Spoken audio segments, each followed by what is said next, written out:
இலங்கை தமிழ் சொந்தங்களுக்கு இந்தியாவை ஆளும் பாஜக அரசாங்கம் ஒரு நல்ல அறிவிப்பை கொடுத்திருக்காங்க. என்ன நல்ல அறிவிப்புனா, இந்தியாவில் குடியுரிமை பெற்றுக்கொள்ளலாம் இலங்கை தமிழர்கள்னு ஒரு நல்ல அறிவிப்பை கொடுத்திருக்காங்க. இதற்கு எந்தவித கட்டுப்பாடுகளோ தடைகளுமே கிடையாதுன்னு மத்திய உள்துறை அமைச்சர் திரு அமித்ஷா அவர்கள் இந்த அறிவிப்பை கொடுத்திருக்காரு. ஆனா ஒரே ஒரு நிபந்தனை மட்டும்தான். 2015 ஜனவரி 9க்கு முன்பு அவங்க தமிழ்நாட்டிலேயோ இல்ல இந்தியாவில் ஏதோ ஒரு பகுதியிலேயோ குடியேறி இருக்க வேண்டும்.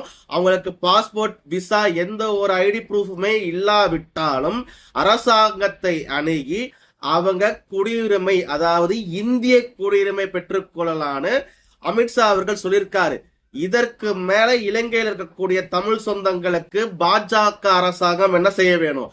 இங்க இருக்கக்கூடிய எத்தனையோ முகாமல காங்கிரஸ் ஆட்சி காலத்திலும் திமுக ஆட்சி காலத்திலும் ஈழத்தமிழர்கள் வந்து அடைக்கப்பட்டிருக்காங்க. ஆனா அவங்களுக்கு எல்லாம் குடியுரிமை வழங்கப்படும்னு பாஜகவை சார்ந்த அரசாங்கம் மட்டும்தான் அறிவிச்சிருக்காங்க. இதே போலதான் சிஏவும் என்ஆர்சியும், அதாவது பங்களாதேஷ் ஆகட்டும், பாகிஸ்தான் ஆகட்டும், ஆப்கானிஸ்தான் பகுதியில் இருக்கக்கூடிய மைனாரிட்டிகளை மட்டும் அவங்களுக்கு ஆபத்துன்ற பட்சத்தில் இந்தியாவில் குடியேறி கொள்ளலாம். அப்படின்னா அங்க இருக்கக்கூடிய மைனாரிட்டிஸ்னா யாரு? பங்களாதேஷ், பாகிஸ்தான், ஆப்கானிஸ்தான் மைனாரிட்டிஸ் யாருன்னா புத்திஸ்ட், ஹிந்துஸ், கிறிஸ்டியானிட்டி ஃபாலோ பண்ணக்கூடியவங்க தான் மைனாரிட்டி. அவங்களுக்கு தான் சிஏ என்ஆர்சி எல்லாம் கொண்டு வந்து குடியுரிமை கொடுப்போம்னு 2019 சொன்னாங்க. ஆனா அதை தப்பா புரிஞ்சுக்கிட்டு இங்க இருக்கிறவங்க அரசியல் பண்ணாங்க.